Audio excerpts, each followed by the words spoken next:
Oke, selamat berjumpa lagi di kuliah keamanan perangkat lunak ya. Kesempatan kali ini kita akan membahas exception atau pengecualian kalau di bahasa Indonesia kan ya, tapi mungkin kalau programmer lebih familiar dengan exception sih, karena hampir di setiap bahasa pemrograman ada sih try catch except gitu. Mungkin ada yang beda istilahnya, tapi ya intinya kalau di Java itu namanya exception. Itu kalau misalkan terjadi kesalahan-kesalahan atau pengecualian dari satu alur ini ya, operasi gitulah. Nah, exception ini rule-nya yang pertama itu kita jangan mengabaikan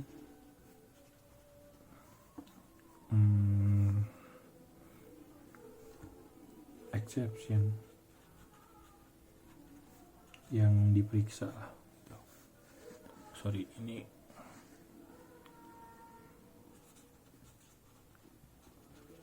jangan mengabaikan exception yang sudah diperiksa. Misalkan ya kita punya try gitu ya, terus catch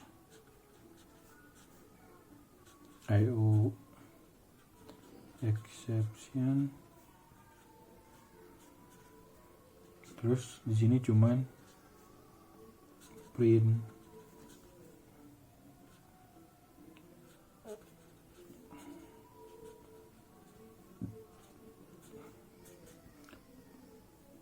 stack trace gitu. Jadi nggak diapa-apain lagi, cuman dicetak aja gitu ya. Kalau misalkan error ya kita harus tangani. Misalkan ini tuh IO, input output, ini dalam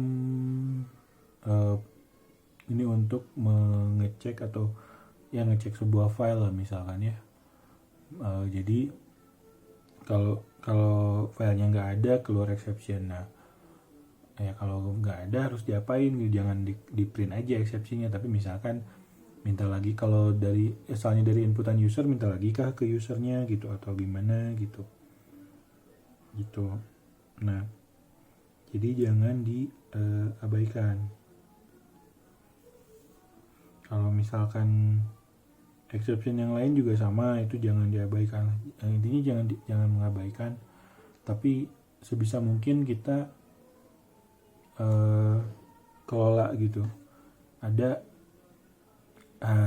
juga memang exception yang kita belum kita perkirakan sebelumnya. Mungkin itu bukan diabaikan, tapi minimal di exceptionnya ya di log gitu. Kalau print stack trace itu nggak di log, jadi dia cuma ditampilkan ke layar, ke konsol gitu ya, ke layar gitu. Minimal di log untuk nanti dievaluasi gitu.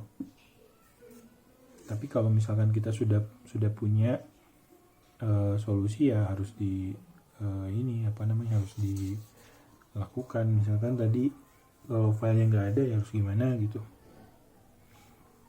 Terus rule kedua, jangan izinkan exception untuk mengekspos informasi sensitif. Jadi ini ada contoh kasusnya tahun 2004 itu Opera ini menggunakan Java dulu ya. Jadi ada yang bisa mengeksploit Opera namanya Schoenfeld. Jadi Schoenfeld ini dia mengeksploit Opera dari log yang ternyata exception dari exception dari Opera gitu, yang ternyata memunculkan user yang sedang login dan bisa akibatnya bisa di si directory home-nya itu bisa terakses gitu ya, gitu. Jadi itu sangat ya berbahaya sih gitu. Jadi nama user yang sedang login itu adalah informasi yang sensitif gitu. Jadi tidak kalau misalkan kita punya penanganan exception, jangan sampai itu terekspos gitu.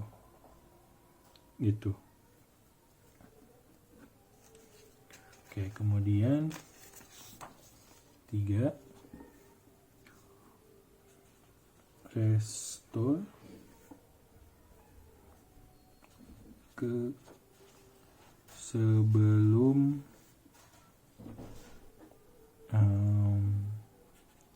kesalahan terjadi lah. Jadi maksudnya kalau kayak ini deh, kayak Windows gitu ya, Windows itu kan punya restore point gitu. Jadi kalau misalkan kita install sesuatu kemudian Windowsnya error, nah kita bisa kembalikan Windowsnya ke sebelum kita install gitu.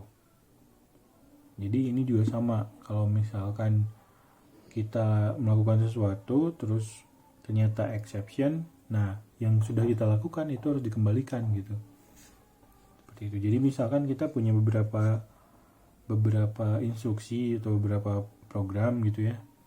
Misalnya kita insert ke beberapa tabel A, tabel B, tabel C. Nah pasti tabel C itu exception, di tabel A dan B itu harus dikembalikan lagi gitu ke sebelumnya gitu. Jadi si transaksinya dianggap tidak terjadi sama sekali gitu. Oke, kemudian nomor 4, jangan keluar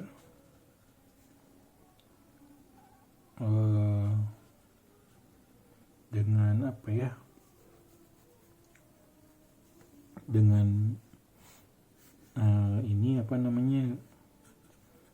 return break continue. Jadi di Java itu kan throw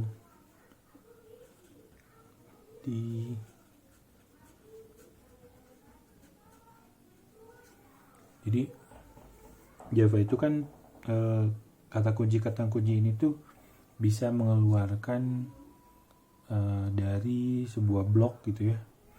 Bisa itu dari blok method, bisa dari if, bisa dari finally gitu, bisa dari catch. Nah kalau di finally jangan pakai ini gitu, jangan pakai return, jangan pakai break, jangan continue, jangan pakai throw gitu. Udah biarin aja secara natural gitu keluarnya gitu. Kemudian nomor 5, jangan biarkan exception yang telah diperiksa keluar dari blok finally. Jadi ini maksudnya kalau kita punya ini try misalkan buffer reader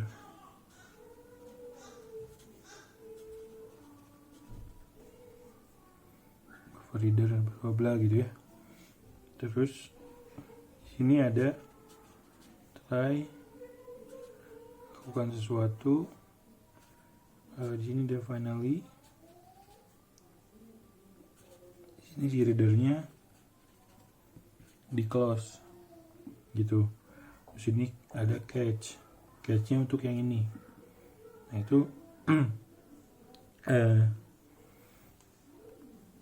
itu kalau misalkan ada kesalahan untuk buffer readernya, untuk si reader close-nya itu nggak akan nggak akan dia akan maksudnya itu akan keluar dari finally gitulah gitu, dia akan masuk ke catch yang ini nih. Jadi di sini harus pakai try catch juga gitu. Tapi kalau sekarang sih udah di tangani. Kalau di Java 7 itu ada try catch, try with resource kalau nggak salah namanya istilahnya. Jadi di try-nya itu ada kurung buka, kurung tutup. Nah di sini kita bisa assign misalnya tadi buffer reader sama dengan bla bla bla. Nah ini otomatis nanti di close sendiri sama Java gitu. Kemudian selanjutnya nomor 6, jangan lempar exception yang tidak dideklarasikan. Jadi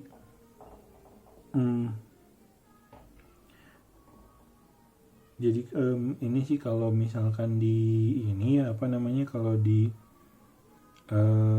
IDE sih pasti sudah ketahuan sih. Kalau misalkan ada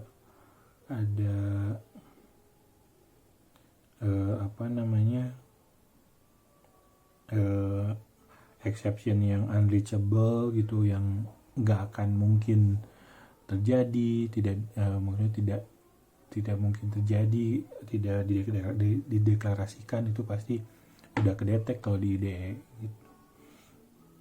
gitu. Jadi ini ya enggak ini kalau sekarang kalau pakai IDE, tapi kalau nggak pakai IDE mungkin akan berguna ya. Ya harus kita cek sih gitu, kita harus cek satu-satu apakah metode ini tuh menghasilkan exception apa saja gitu. Metode yang kita akses atau kita jalankan bisa menghasilkan exception apa saja. Nah itu saja yang di catch gitu. Nah kalau misalkan ada yang hierarkis juga sama, ini bisa diganti dengan satu yang paling ini, atau bisa juga sebenarnya. Jadi kalau misalkan kita punya file not found exception, kemudian punya IO exception, itu kalau nggak salah di file not found itu turunan dari IO gitu. Jadi kalau misalkan si IO nya di atas, file not found nya nggak akan ke reach gitu. Terus nomor 7, nah ini jangan lempar runtime exception, kemudian exception dan throwable. Ini karena yang 3 ini adalah exception yang paling umum.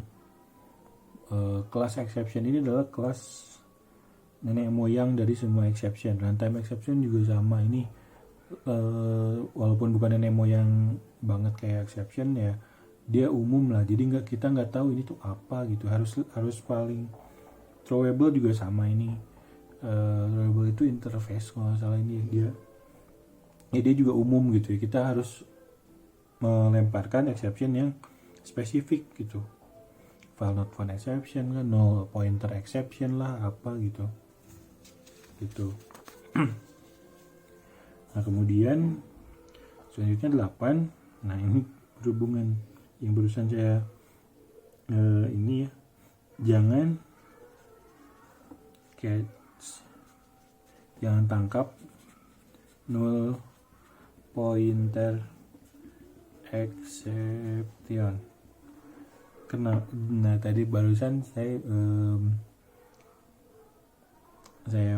ini jangan lempar. Kalau tadi lempar ya, throw gitu. Jadi misalkan kalau kita membuat sebuah metode gitu, kalau yang tadi ya yang nomor 7 ini, kalau kita buat sebuah metode terus kita mau melempar exception, nah jangan lemparnya ini, tapi harus spesifik gitu. Kalau perlu kita buat sendiri exceptionnya, turunan dari kelas exception, kita jelaskan dengan ya bahasa kita sendiri gitu. Ini tuh kenapa. Nah kalau ini catch, jadi kalau kita menggunakan metode orang, jangan nge-catch null pointer exception gitu. Jadi maksudnya jangan di catch itu, kita harus cegah null pointer exception itu. Jadi harusnya dicegah. Jadi kalau misalkan kita menggunakan inputan sebuah objek, ya kita cek dulu objeknya null atau tidak gitu. Kalau misalkan ya apalagi dioperasikan gitu ya kita harus cek dulu gitu intinya gitu. Jadi kalau untuk yang 08 ini kita jangan menangkap exceptionnya, tapi kita harus cegah exceptionnya terjadi gitu. Karena ya ini harus ini sebenarnya bisa kita lakukan, sangat bisa kita lakukan. Jadi setiap variabel yang akan kita gunakan kita cek aja null atau tidak gitu. Itu memang repot ya.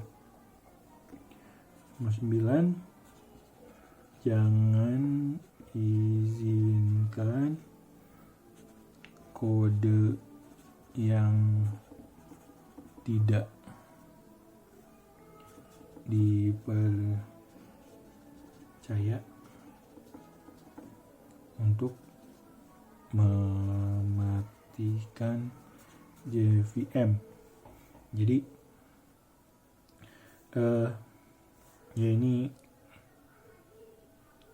untuk system.exit.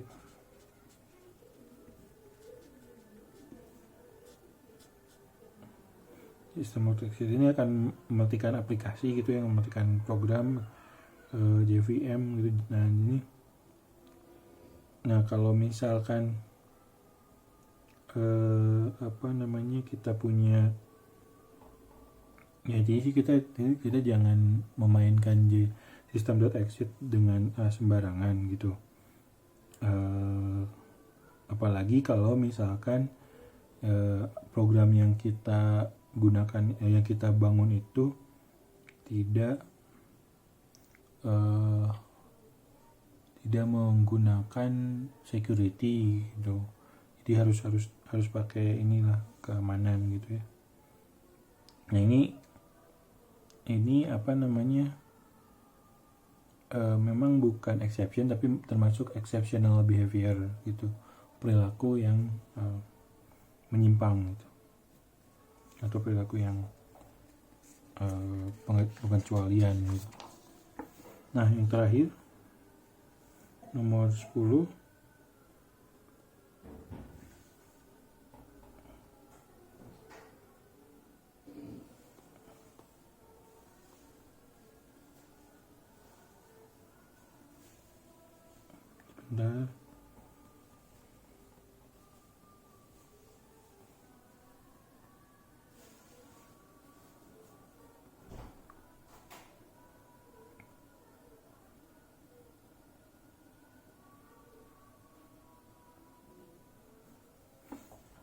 cegah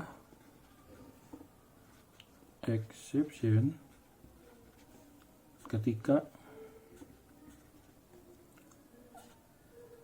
logging data. Jadi ini tuh maksudnya mencegah exceptionnya